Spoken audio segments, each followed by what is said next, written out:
Chapter 56. Time's End. Hours earlier, Zelda screamed. Pain blazed inside her like acid through her veins, consuming her.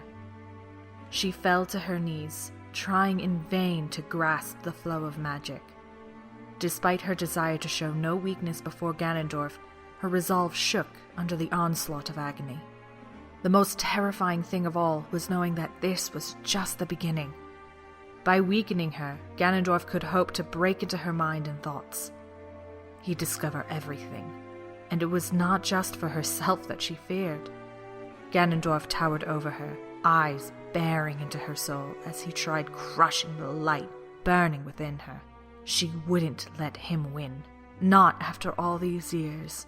"Come on now, Zelda," said Ganondorf. His tone was calm, like a tranquil sea just before a storm. "It doesn't need to be this way. Give me what I want, and I will end this." "No," Zelda gasped through labored breaths. "I will not. I know what it is you want, and I will deny it so long as I live." "Bold words," Ganondorf said, stepping closer to her.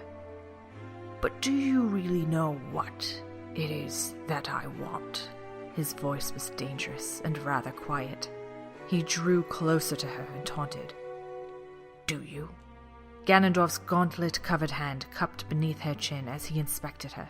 Zelda almost flinched, managing not to by sheer strength of will. She didn't want to give him the satisfaction of seeing her cower. Her jaw ached beneath his iron grip, and it was a relief when he let go. "My only plan has been to save this world, even if it means breaking it apart so that it may be reforged." "Save it?" Zelda asked, incredulous. "Is that what you call this?" Ganondorf looked into her eyes, and Zelda longed to look away. She could feel the hatred radiating from that glare. "A blade that is broken must be melted down before it can be reforged." "Reforged in your own image?" Zelda asked. "Why don't you tell that to the thousands who have died in this war?" "Your goddesses would have killed them," Ganondorf replied. "Yet you worship them regardless? Such blind faith. It's detestable." Zelda said nothing. "I grow tired of this, princess," Ganondorf said coldly. "Give me what is mine, or else I can try a different method. I fear that it may not be so pleasant." Zelda's insides felt like ice. Whatever he had planned, she didn't want to know.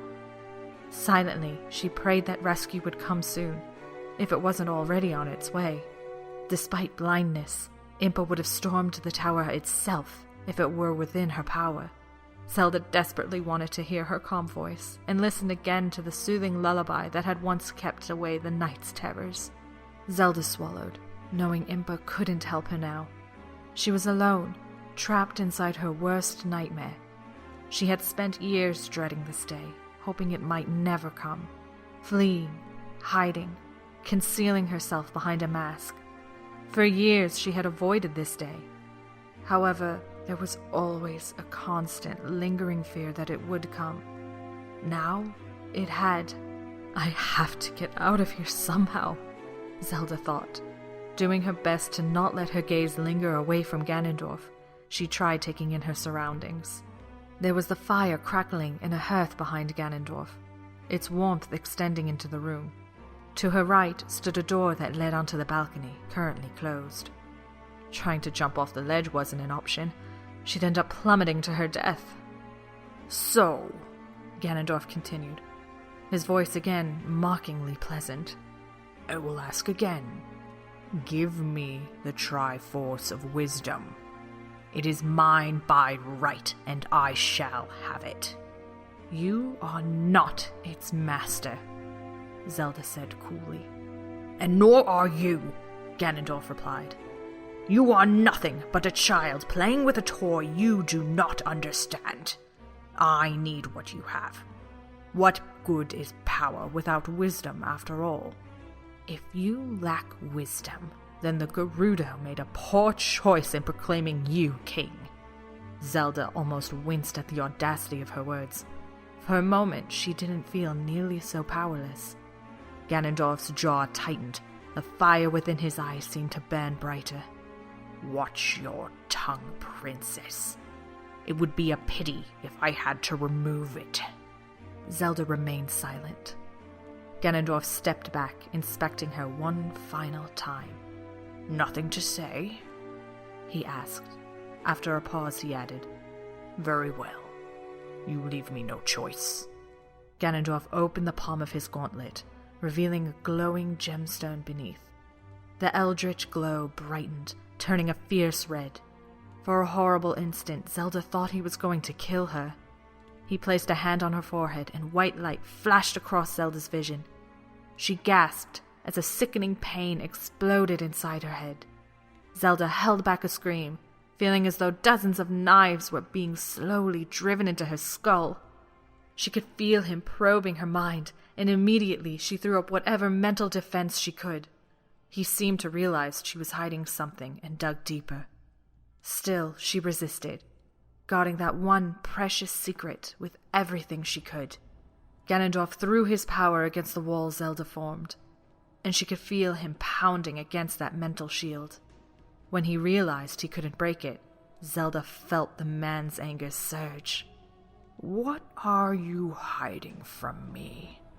Zelda heard Ganondorf muse. Some final plan of yours, perhaps? Your defiance leaves me little choice, I'm afraid.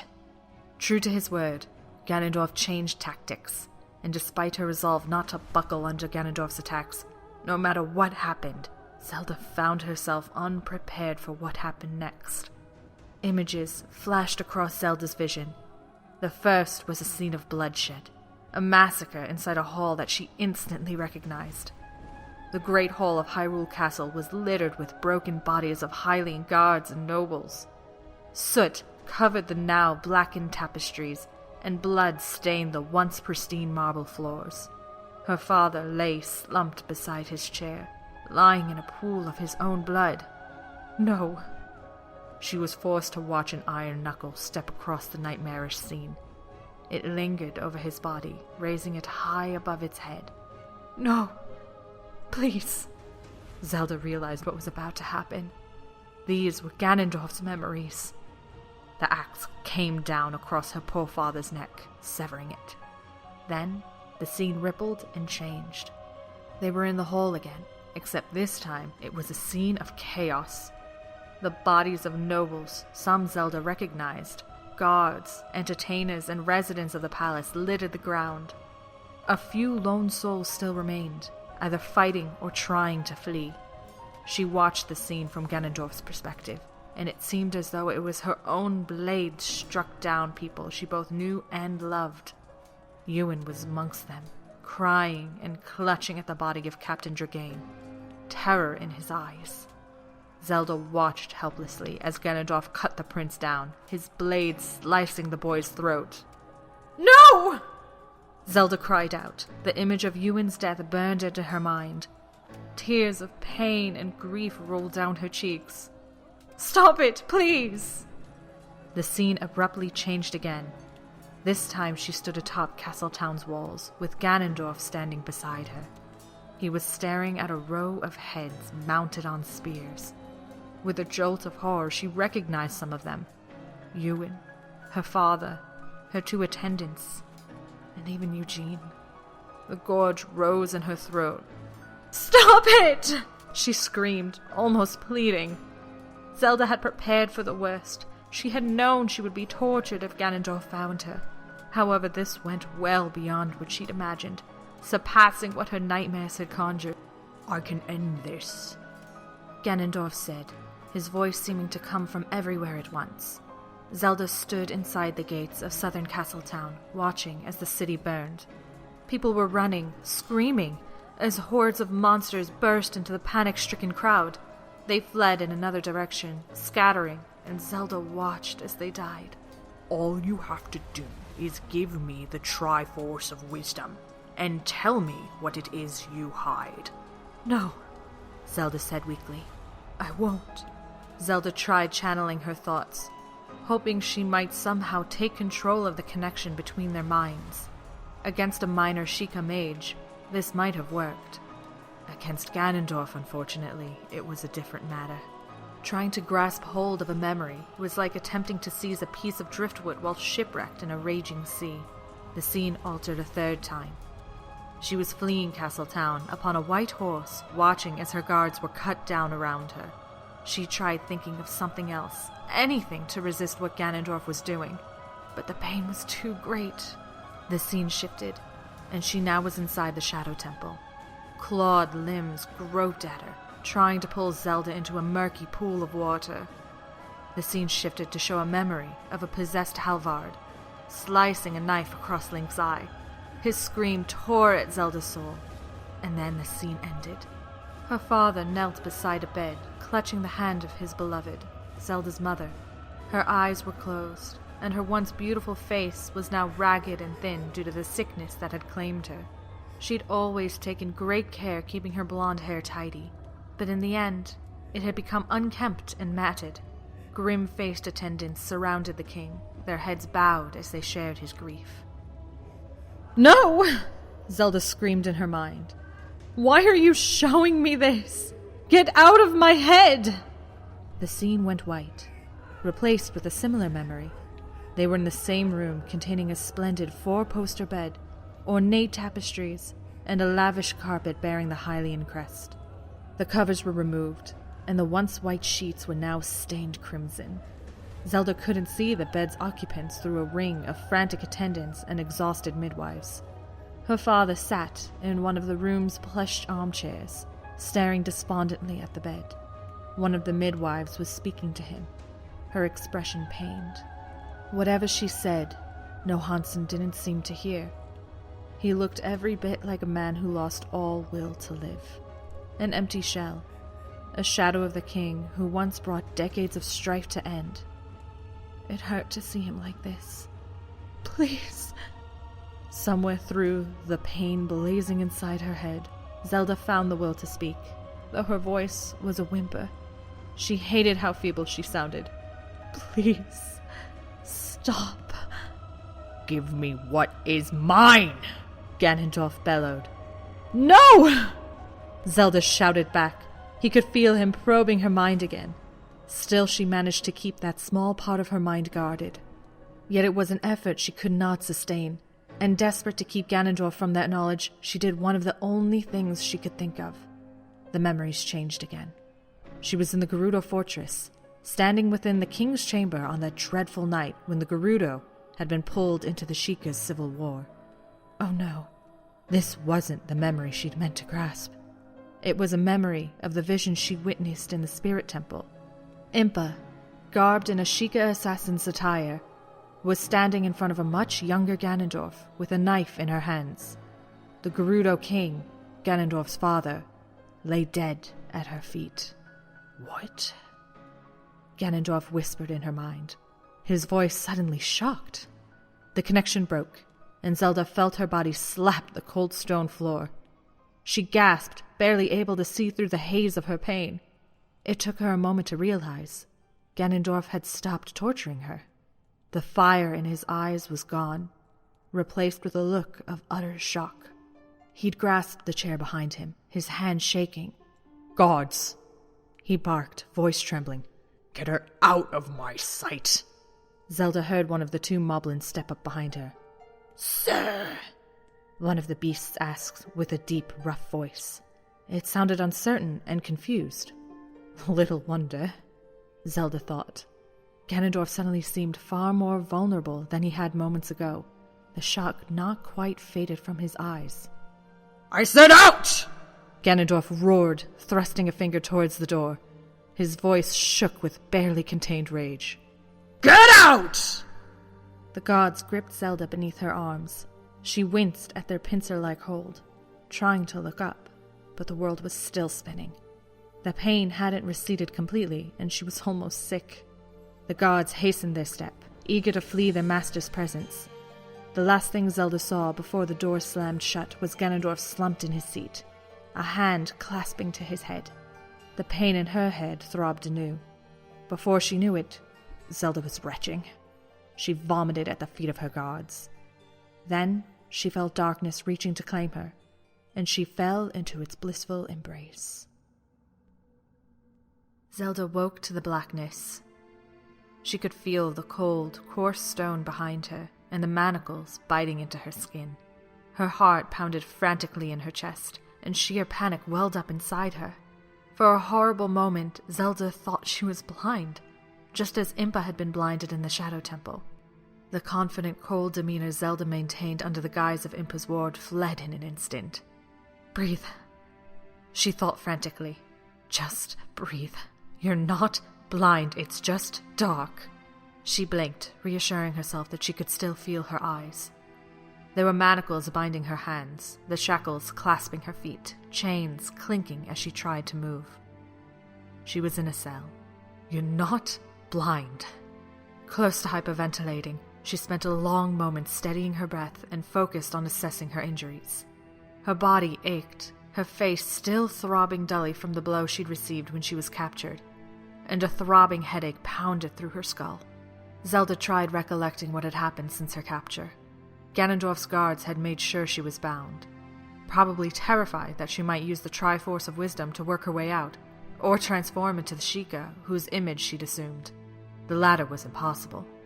The mask was inside her tent and of no use to her now. How long had she been here? What had happened since her capture? Zelda's mind was fuzzy and the memories returning to her were a confused blur. She'd been warped to Ganondorf's tower, and then... Zelda recalled the burning malevolence in Ganondorf's eyes. Had they always been that intense? Or was this a result of being possessed by Ganon? Ganondorf had been angered by her refusal to give in to his demands. She remembered a sickening pain in her skull as he attacked her using telepathy, making her relive the most painful memories of her life. Just breathe. She had to think. Ganondorf had stopped torturing her abruptly after that. It took her a moment to remember why. A young boy, clad in Gerudo garbs, stood before the body of his father. He glanced upward with terrified eyes at his would-be assassin. The expression on Ganondorf's face, torn between horror and rage, had terrified her. Oh, goddesses, Zelda thought. What else had Ganondorf learned or seen while probing her mind? If he knew about Eliana... No. He couldn't know about that. She'd know if he did. Of that she was certain. Ganondorf would send for her again, and she dreaded what he might do this time. How long had she been unconscious? A part of her wanted to call out, just for some reassurance that she wasn't alone in this darkness. Zelda tried drawing magic, but her strength was utterly spent. She could sense the streams of magic that threaded their way across the realm. Attempting to reach for one of those streams, Zelda forced her mind to focus on the current's ebb and flow. Zelda reached out, touching the plane of magic. She closed her eyes, and when she opened them again, she could see the little streams weaving around her like tiny ribbons of light. She tried pulling those tiny threads towards her, but they slipped away like water between open fingers. No! Zelda attempted again, to no avail. Either the guards had given her something while she was out cold, or she was simply too exhausted. She could think of some potions and herbs which could stave off the fatigue and clear her mind, but that knowledge was of little use to her now. She closed her eyes, frustration simmering in the pit of her stomach. Just breathe. A light shimmered through the darkness. She could sense it, even with her eyes closed. For a moment, Zelda was convinced she had managed to draw magic. Somehow. Zelda, can you hear me? Zelda felt shock run through her. She knew that voice. It was the voice of a man who, in happier days, held her upon his knee. Long ago, his roaring laughter had been one of the sweetest sounds she knew. Her father. No. It can't be. Eyes still closed, Zelda tried ignoring that voice. It couldn't be real. If this was another attempt to break her, it wouldn't work. This won't work, Ganondorf, she said hoarsely. Zelda, I know you are afraid. I know you don't believe it's me. But you would know if this were a trick. The essence of Nehru grants you that ability. Her father's voice, once so fierce and commanding, was unusually gentle and even kind. Zelda didn't want to believe it was him. Why would he appear now of all times? If it was his spirit, why had he not helped her in these last 7 years? My dear Zelda, her father said, an almost pleading edge in his voice. I know you are angry with me, and you have every right to be. The world I have left you, a shattered kingdom, was not the inheritance I meant for you to have. Please, child, are you too ashamed of what I've done to look upon my face? Drawing a deep breath, Zelda opened her eyes and raised her head slowly. Just in front of her, dressed in the same regal red and white robes that he'd worn on the day of his death, stood King Nohansen. His figure was slightly transparent and ethereal. Zelda was looking at her father's shade, a spirit bound to the realm of the living by regrets of a lifelong lost. Her eyes met his own. King Nohansen didn't seem the imposing figure that Zelda had known in the years after her mother's death. There was a sense of sadness and regret in his eyes that she hadn't known before. "Now you come?" she asked, wincing at her bitter tone. "After everything that has happened, you come now?" Nohansen's face was pained. I wanted to speak to you, but the goddesses forbade it when they sent me back. This was a punishment for what I had done. "Yet you disobey them again?" Zelda asked. "Goddesses." Her voice was frightfully cold. I was never good at following the codes the goddesses gave us, even though I swore to uphold them as a king, Nohansen replied. Zelda could feel the anger stirring deep within her. Only the shock at hearing her father speak with such humility tempered it. He'd never been known as a humble king, not amongst his court or his family. "Why have you come?" she demanded, taking no satisfaction when he recoiled at her tone. "To seek my forgiveness? I can understand if you did not accept a child's word, but to ignore the ones who secured your throne. You destroyed this kingdom and left our house in ruins." She regretted the words as soon as they left her mouth. Her father was tricked, just like the Gerudo and the rest of his council. Ganondorf had pulled the wool over their eyes. It was his fault, not her father's. "You are right," Nohansen said. "I did destroy this kingdom." That admission hit her like a splash of icy water. She hadn't expected that, and for a moment Zelda just stared, speechless. Her accusations had been harsh, unfair, and not entirely true. But he had agreed with them anyway. "You didn't answer my question," she said. The anger buried deep within her was still stirring, desperate to reach the surface. "Why have you come?" Nohansen looked troubled. "I came to help you. I know what he did to you, and I'm sorry I couldn't stop him. I fear he will come for you soon." "That is very observant of you," Zelda said. She tasted the sarcasm in those words, and it sickened her. Goddesses, she thought. When had she become so cold? Her father's ghost was quiet for a moment. "Zelda," he said softly, "please, let me help you." Zelda did not meet his eyes. "The others are coming for you," he said.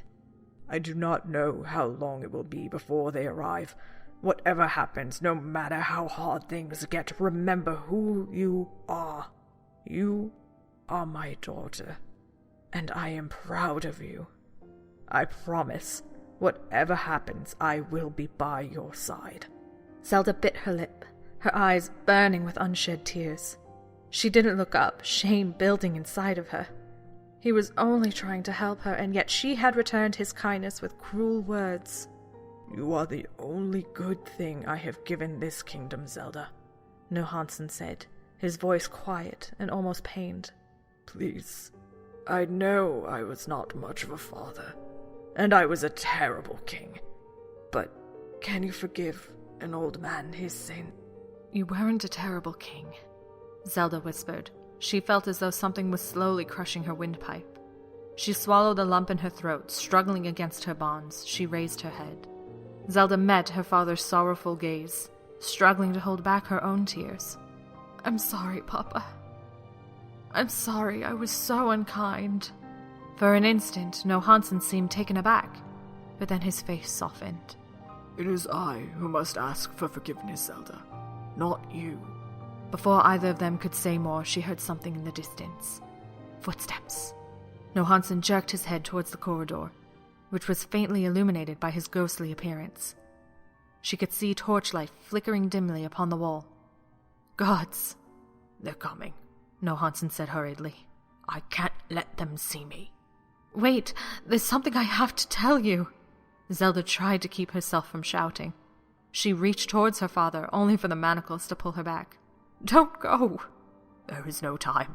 Just remember, no matter what happens or how dark it gets, I will always be by your side. And with that, King Daphnis Johansson vanished, plunging the cell into near darkness. No! Zelda stopped herself from crying aloud, but only just. Father, come back! She hadn't told him, and she was sure he didn't know.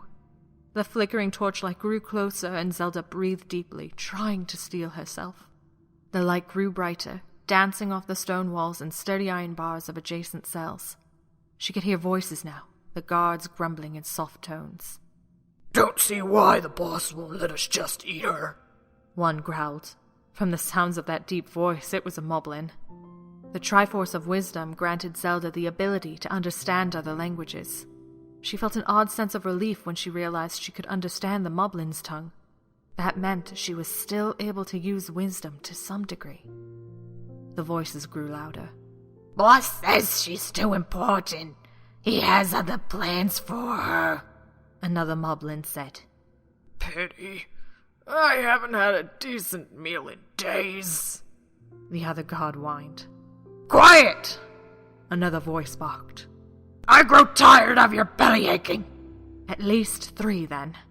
She could fight that many, couldn't she? Zelda nearly laughed. She was chained to a wall, couldn't channel magic properly, and yet was considering fighting her way out? And just which piece of the Triforce is it that you bear? She thought, feeling a stab of frustration. The guards rounded a corner, and Zelda heard their footsteps shuffling in the corridor as they approached her cell. There were at least 6 from what she could hear, clearly too many to fight. They'd anticipated she might try pulling something off, and they'd come prepared. Clever, she thought. If Ganondorf hadn't ordered them to be cautious, then they were much smarter than many Hylians believed. Then the moblins came into view, grunting to one another and stopping just in front of Zelda's cell.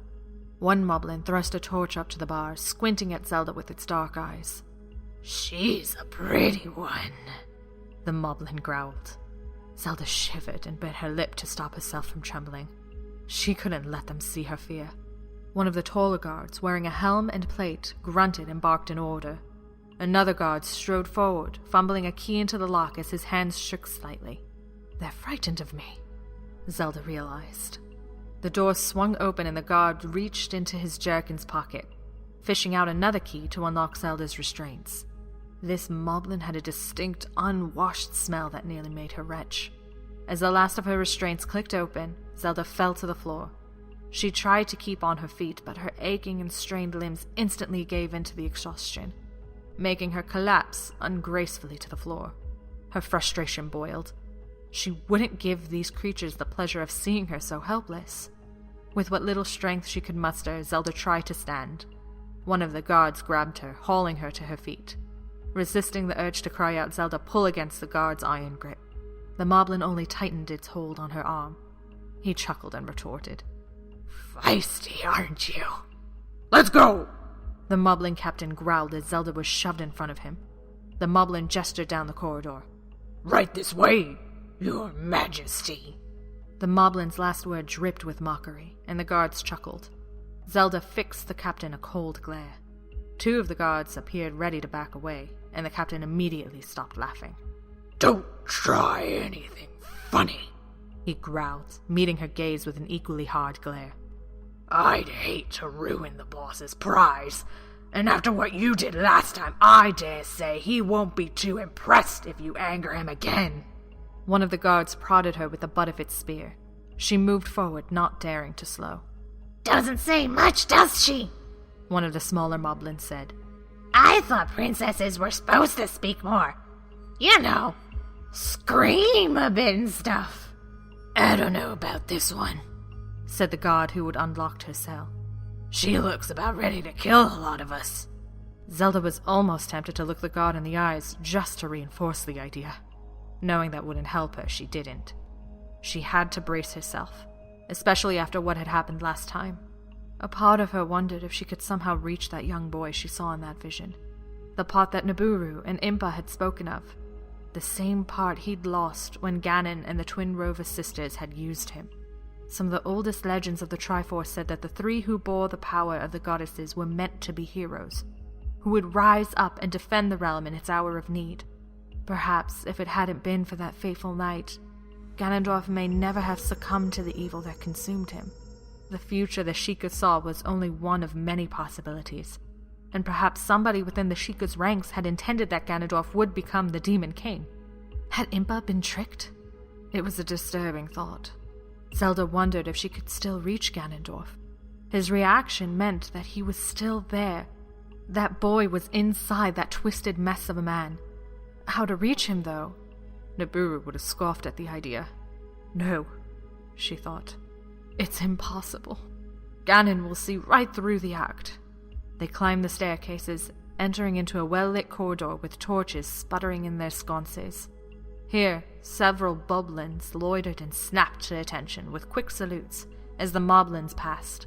The moblins didn't spare a glance for their shorter relatives, regarding them like a lord before a commoner. The corridor led to a vast circular hall. Zelda vaguely remembered this room from the last time she'd been here. That had been just after her capture, and she'd been too dazed to take much in. Opposite the door they stepped through, a stairway wound its way towards the tower's peak. Zelda glanced up, beholding a dizzying sight. It was as though they were inside an enormous chimney, with the staircase rising upwards towards the tower top.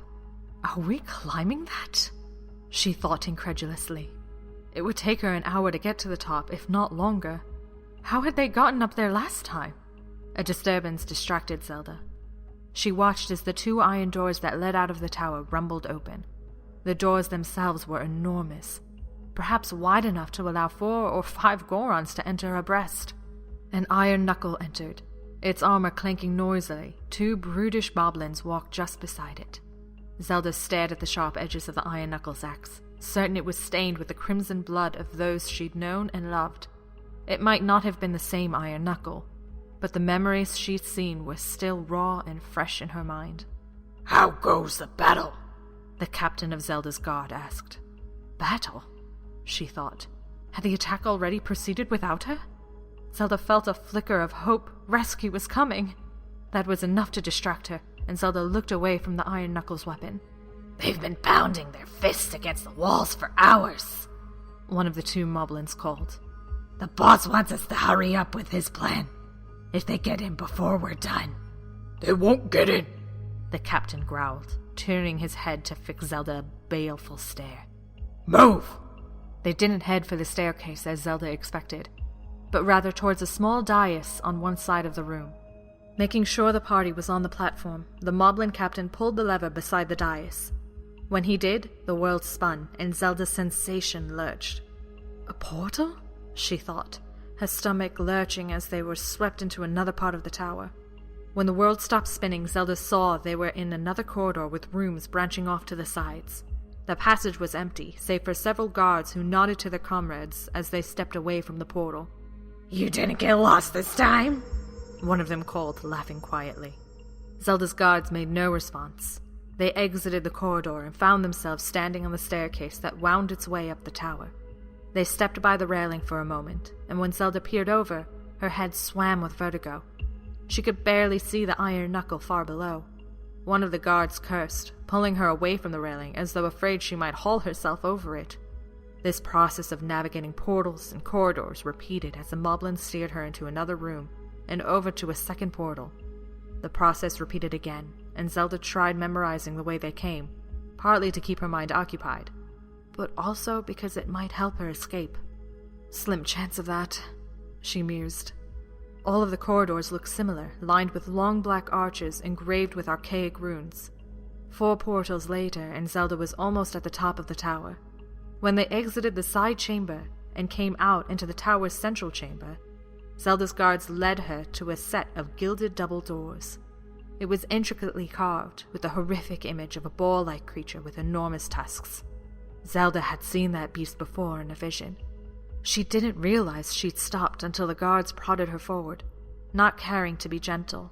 The doors were pushed open, revealing the same room Zelda had met Ganondorf in before. The fire still blazed in the hearth, and Ganondorf stood watching her. He held a goblet in one hand, which he placed back on the table as his guards entered. One of the moblins grabbed her, led her across the room, and then tossed her in front of Ganondorf like a sack. Refusing to be utterly humiliated, Zelda pushed herself to her feet. The effort made the world spin again, but she managed to steady herself. "Sleep well?" Ganondorf asked in mock pleasantry, his smile anything but kind. He regarded her for a moment, then gestured to the balcony as if beckoning her to join him. "I see your people are putting up quite a valiant fight. Such a shameful waste of life. They die even as we speak, meddling with powers they cannot comprehend. It was selfish and foolish of you to bring them here." "It was foolish of you to attack them," Zelda said, maintaining her calm composure. "They will come for you. The hero of time will come for you." "The hero of time?" Ganondorf laughed. "Is that what you call your little hound now? Just how much do you know of the cycle which we are bound to? We are both bound to Time's wheel, destined to be reborn at the end of each age. I can change that. I can destroy the Wheel of Time and put this cycle of rebirth to an end." "Destroy time itself?" Zelda asked, flabbergasted. Was this Ganon speaking, or his host? "You mean to destroy everything the goddesses created? Even the goddesses themselves? You're insane!" Ganondorf's brow furrowed deeper, anger flashing in his eyes. Zelda swallowed. Before he could say anything, a moblin burst into the room. The beast stood panting for a moment, clasping its thighs while gasping for breath. "What is it?" Ganondorf asked irritably. "My lord!" The moblin wheezed, kneeling and raising his head. "The city walls have been breached. The Hylians and their allies are converging on the tower as we speak." "Let them come," Ganondorf said, drawing a shocked look from the moblin. If he was at all disturbed by the news, Ganondorf didn't show it. "My preparations are in place, are they not?" Yes, my lord." "Good," Ganondorf said, that dangerous edge creeping into his voice again. "What of the boy?"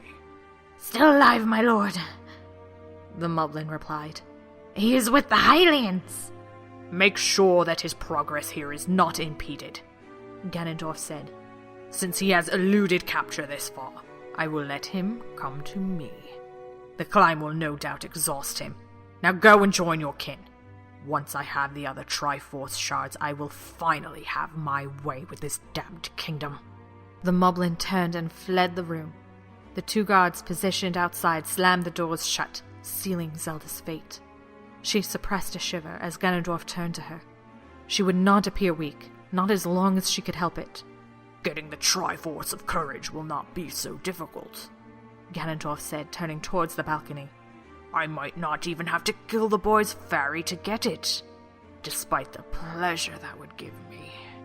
"He will stop you," Zelda said, trying to sound defiant. Ganondorf laughed. It was a harsh and bitter sound. "Yes, we will see about that." He turned to face her, sneering. "We will see." He drew his blade, and Zelda flinched as the metal hummed against the sheath. She watched as Ganondorf examined the black blade. Was it just her imagination, or could she hear the screams of Ganondorf's victims as she beheld the profane weapon? Ganondorf laid the sword on the table, then turned to Zelda. "Let's try this again, shall we?" he said. "I was careless last time, I admit. I won't allow you to gain control again." With that, he stepped towards her. Zelda steeled herself, knowing what was coming, and hoped that her will alone would be enough to protect her. Link glanced up at the tower's distant heights, feeling a sliver of dismay. Somewhere above, he sensed the Triforce of power and wisdom. What was causing the two Triforce pieces to suddenly flare like beacons upon a faraway hill? He wasn't sure. Either his proximity was somehow responsible, which hadn't occurred on the other occasions Link had encountered Ganondorf. Or something was happening up there. The latter thought sent a rush of panic through him. Link? Navi zipped to his side, landing on his shoulder and noticing his frown. What is it? Something's wrong, he said, staring at the tower's distant heights. I'm not sure what it is, but we need to get up there, quickly.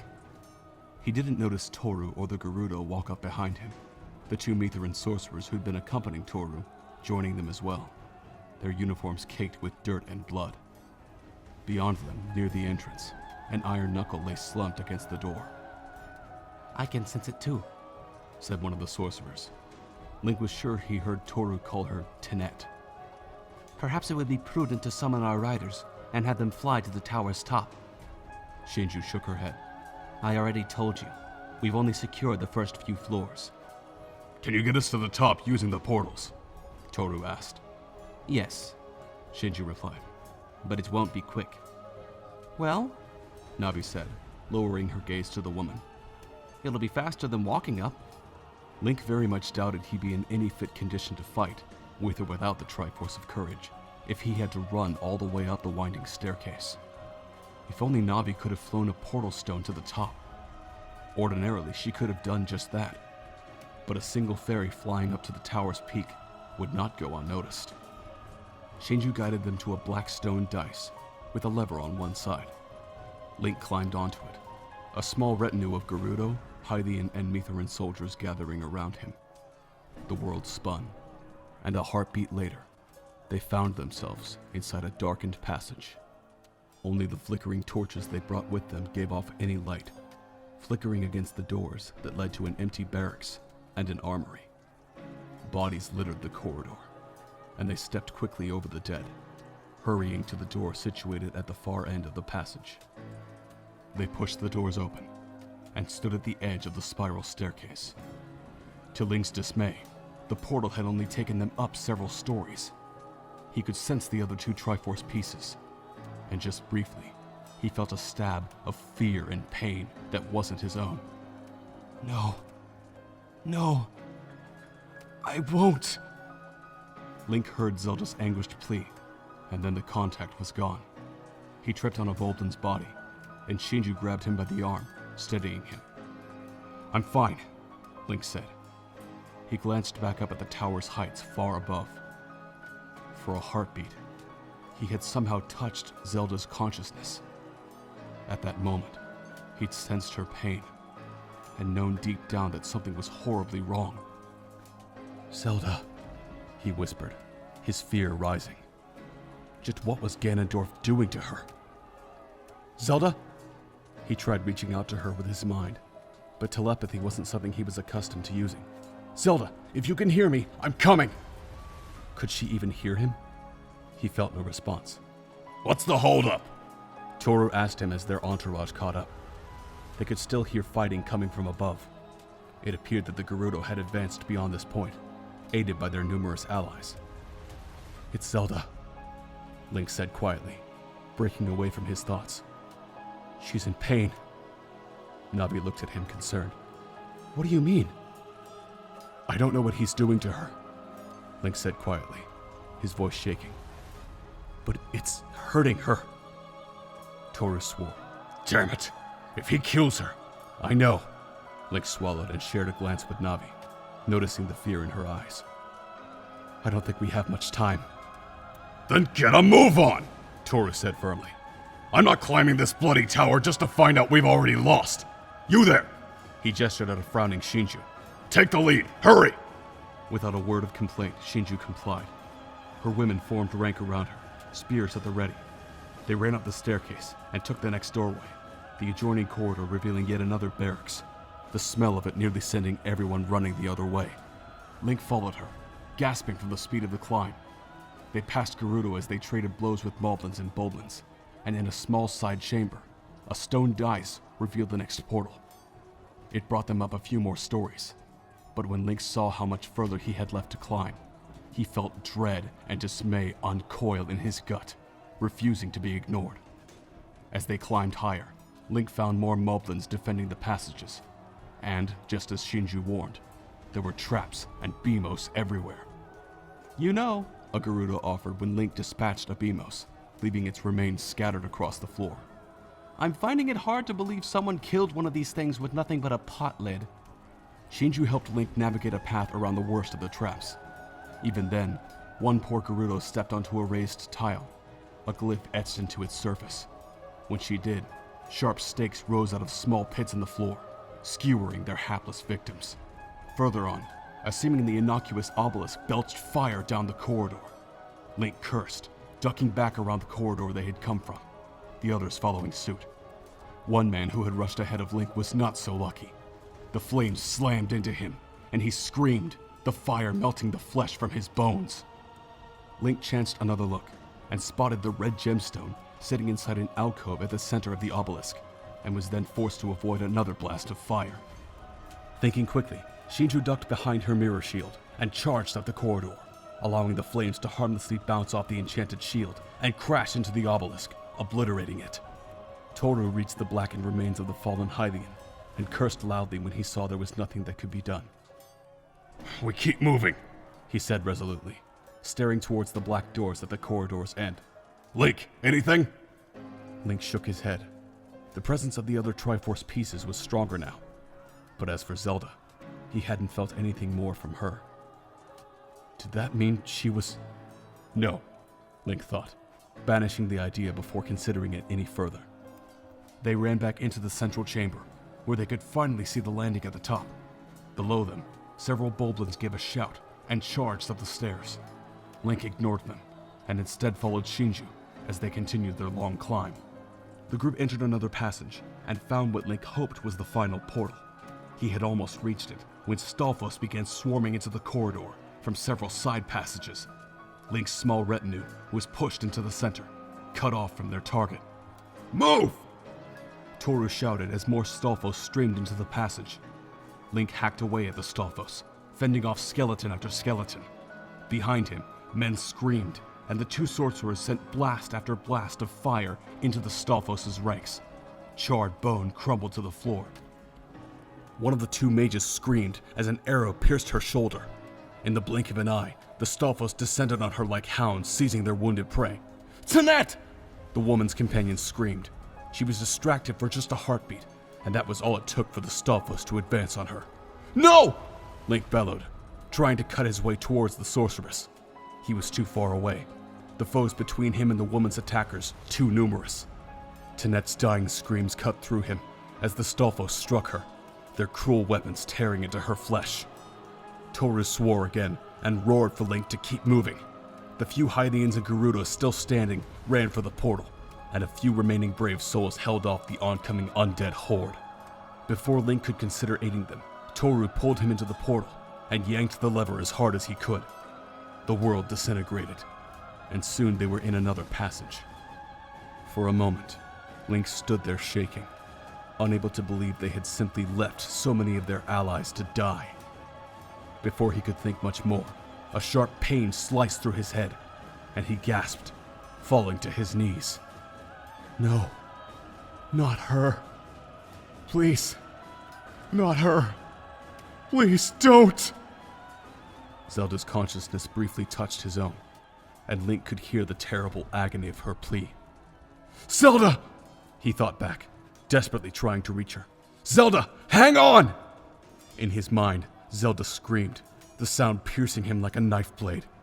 He realized with a sickening horror that Ganondorf was torturing her, just like he had tortured and killed so many others.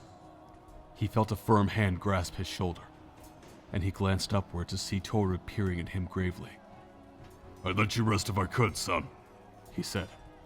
"But I'm afraid we don't have much time. You saw something just now, didn't you?" Link nodded. "He's torturing her," he said weakly. Navi gasped, her eyes round. "That bastard," Toru said, his face growing hard. Link looked around at the survivors within their small party. Only 5 others apart from himself had survived. It almost seemed like the Stalfos had been focused on everyone but him. He looked up to see Shinju, already making her way up the corridor, her eyes enraged at losing so many of her own. Ganondorf is going to pay, Link thought. He joined Shinju, and they opened the doors to find that they were only a short walk from the tower's peak. Several stories below them, the boblins running up the staircase had given up their chase. They lay on the steps, groaning and completely exhausted, some clutching their limbs as though they had been overcome by cramps. Link decided to let them be, and turned back towards his destination. He noted 2 sets of double doors, the one closest to him bearing a hideous carving of a boar-like monster, its teeth bared in a feral snarl. Link could feel the other Triforce pieces just beyond those doors, calling him. Zelda was inside. From the day he had awoken in the sacred realm, he had been preparing for this moment. This was it. Once he stepped through those doors, Hyrule's fate would be decided by the end of a sword. Before Link could move, he heard fighting behind him, and knew the Stalfos had given chase. Turning around, he saw them charging up the stairs, their numbers far greater than Link's company. "Pocket guide you, Link," Shinju said. "I'll hold them off." Toru turned to Link, his face grim. Go. Your place is with Zelda. The general of the Queen's Banner held his blade hard. Go! Make sure you kill the damn bastard for me. For all of us. With a cry of defiance, Toru charged. The last of his men and the Gerudo joined him, screaming shouts of their own. "Link!" Navi's voice was pained. "You know what you have to do! Hurry!" Reluctantly, Link turned and ran. Behind him, he could still hear Toru's battle cry, the clang of steel upon steel, and the Stalfos growls. He ran, leaving the others behind, and feeling like he was condemning them to their fate. Reaching the double doors decorated with a snarling boar, Link gripped the Master Sword tightly, and twisted so that his shoulder was aimed at the doors. He rammed them open with all his might. Charging inside, he barely made it 5 steps before he came to an abrupt halt. A chill spread through him, gnawing into his heart. Welcome, hero of time, Ganondorf said coldly, his voice making Link's hair stand on end. I'm so glad you could finally join us. Ganondorf stood in the center of the room, gripping Zelda tightly with one hand, a barely discernible barrier between Link and himself. There was a dagger clasped in his other hand, its cruel edge pressed against Zelda's throat. "No!" Link stepped forward, and Zelda whimpered softly as Ganondorf tightened his grip on the knife. One more step, boy, and she dies, Ganondorf growled. Tears stained Zelda's cheeks, but it was the pleading look in her eyes that frightened Link most of all. Those sad, haunting eyes searched his own. Her eyes seemed hollow, with no trace of the fire or determination Link had seen only a day ago. A strange emptiness had replaced Zelda's steadfast resolve, and that frightened him more than anything.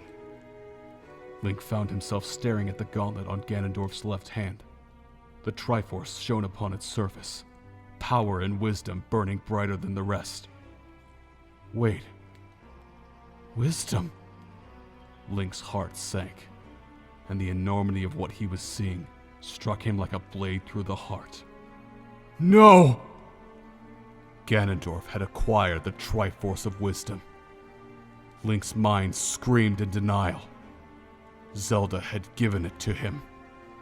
Link wanted to rush at Ganondorf and attack him with every last ounce of his strength.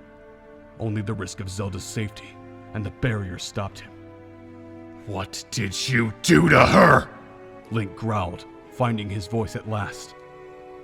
"Link, the sages!" Navi whispered, though he barely heard her through the ringing in his own ears. If he summoned the sages now, they might be able to provide enough of a distraction for Zelda to escape. This has gone on long enough, Ganondorf, Link said, finding the strength to speak. It ends now! Yes, Ganondorf said, sneering. Yes, indeed it does. Before Link could act, Another figure in flowing, red and ebony robes appeared just beside him. In some ways, the regal figure looked just like Rauru, except his beard and mustache were bushier, and he appeared semi-transparent. A crown adorned his head, and it took Link a second to realize that this was the king he'd heard so much about. How is that even possible? Hyrule's former king stared at Ganondorf with a look of pure hatred. Let her go, he growled, his voice dangerous.